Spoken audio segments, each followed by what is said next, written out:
Middle class mentality. வாழ்க்கையோட வெற்றிங்கிறது நீங்க சம்பாதிக்கிற பணத்திலேயா இருக்குன்னு நினைக்கிறீங்க? அன்லிமிட்டெட் மீல்ஸ் வாங்கினாலும் லிமிட்டடா தானே சாப்பிட முடியும். 100 பொண்ணையோ பையனையோ பார்த்தாலும் ப்ராப்பரா ஒருத்தரோட தானே செட்டில் ஆக முடியும். சோ குவாலிட்டி அப்படிங்கறது குவான்டிட்டியை விட ரொம்ப ரொம்ப இம்பார்ட்டன்ட் அண்ட் மீனிங்ஃபுல். தராசுல ஒரு பக்கம் பணத்தை வச்சுக்கலாம், இன்னொரு பக்கம் பாசிட்டிவ் கோல்ஸ், கெரியர், நல்லா வேலை செஞ்சதுக்கு அப்புறம் வர தூக்கம், ஹெல்த், நம்மள சுத்தி நம்மளுடைய துக்கத்தையோ சந்தோஷத்தையோ பகிர்ந்துக்க இருக்க பீப்புள், எது உண்மையான சக்சஸ் அண்ட் ஹாப்பினஸ்? இந்த கேள்வியை வேற யாரும் நமக்கு ஆன்சர் பண்ண முடியாது, நம்ம தான் ஆன்சர் பண்ணணும். சோ இந்த மிடில் கிளாஸ் மென்டாலிட்டியை ரீடிஃபைன் பண்ணலாமே.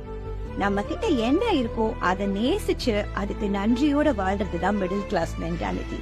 ஒரு பணக்காரன் பணத்தினால பணக்காரனா இருக்கிறது இல்ல, அவனோட நிறைவு கண்டென்ட்மெண்ட்னாலதான் அவன் பணக்காரனா இருக்கான்.